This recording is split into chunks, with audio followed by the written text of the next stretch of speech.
ফিলিস্তিনের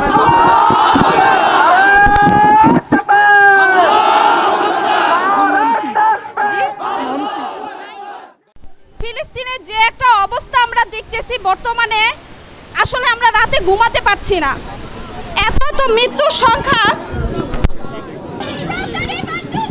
আসলে এদের অবস্থা দেখে রাতে ঘুমানোর মতন অবস্থায় আমরা নাই। মানে আমরা ভাষায় প্রকাশ করতে পারতেছি না, বাট আমরা এখান থেকে কোনো কিছুই করতে পারতেছি না। আমাদের সব থেকে খারাপ লাগার বিষয় যে আমরা শুধু ফেসবুক, ইউটিউবে এগুলাতেই দেখতেছি, আমরা তাদের জন্য কোনো কিছুই করতে পারতেছি না। আমরা মুসলিম হয়ে আমাদের দেশ বা দেশের মানুষ কেউ কোনো কিছু করতে পারতেছি না।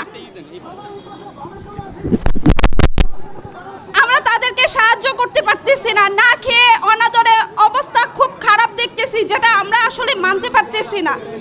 এরকম একটা সিচুয়েশনে আমাদের সবার উচিত, সব মুসলিম কান্ট্রির উচিত এক হয়ে একত্রিত হয়ে এদের মোকাবেলা করা এবং ইহুদিদের বিরুদ্ধে আওয়াজ তোলা।